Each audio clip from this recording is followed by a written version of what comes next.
Have you seen the MIT study that says 95% of all AI initiatives are failing? So that's the headline, right? And I'm like, I need to read this actual study. So I just read the actual 26-page PDF. And first of all, the way that the study is done is they interviewed 52 people. That's the whole study. They did 52 interviews with executives and some frontline workers at a variety of enterprises. So, and they're upfront about that. Like, I don't think that they had any notion that they were going to cause like the market to swoon when this the MIT study, as it's just been known now.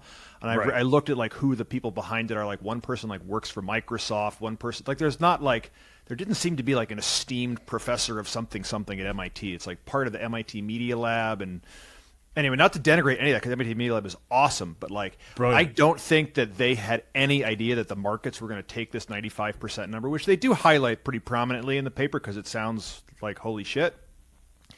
But I think the market was ready to see a number like that and be like, oh yeah, this is all bullshit. Like we should sell stuff. This is a bubble. Like I think that's part of why that caught fire. Also, the study really, I read it more like you'd read like a white paper from McKinsey or some other place, because I think you sort of get like 95% of AI pilots fail, but I can tell you how yours is not going to fail. That's kind of what the paper is. And there is a bit of an ad. It wasn't really like a sales thing exactly. There is an MIT related initiative that gets a lot of glowing moments. It's called NANDA, N-A-N-D-A. It's like related to MCP, part of the agentic web, basically. They're building like tools to connect agents to agents and a whole network and protocol and all that. But I just think that the market was ready to see that number. And there have been a few other things. Like there is some, like Gary Marcus, he's an NYU professor. He's been very, very out front for the last like a while about why scaling is not going to work. That the whole premise of like OpenAI and all the large language models is built on like scaling will, the more data you feed it, the more it's going to keep improving. Like it'll keep improving exponentially. Right. And there's been some signs for a while now that that's not the case. And he had a piece in the New York Times recently basically saying like the AI fever dream is breaking, things like that. I think people are, we're sort of entering this like trough of disillusionment. And I think the MIT study, like 95% of things fail, like kind of fits that narrative that we're in right now.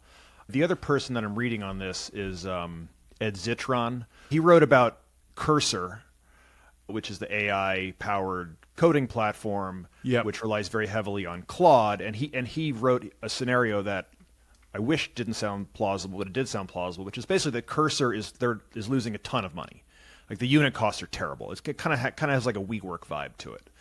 So they're charging developers like either $20 or $200 a month for like unlimited access, and they're losing money. And like Windsurf, which was a similar company, got sold for parts because they also were not making. If it's like so amazing, like why were they sold for parts? So anyway, he paints a scenario where Cursor fails, it topples Anthropic because a huge chunk of Anthropic's revenue actually is from Cursor right now. Anthropic like doesn't need as many GPUs anymore. NVIDIA starts to fail. We don't need more data centers anymore. That was the scenario that he painted, and like we'll see. I hope it doesn't happen, but he and others are making me like, I don't know. Like, I think we'll get through this somehow, some way, and then there'll be a thing on the other side. Much like there was the Silicon Valley crash, but there are other people, and there's including an entrepreneur who I quite respect, who wrote a very similar piece that also compared it to WeWork, that basically said like I'm hedging, like significantly hedging right now because I see bad.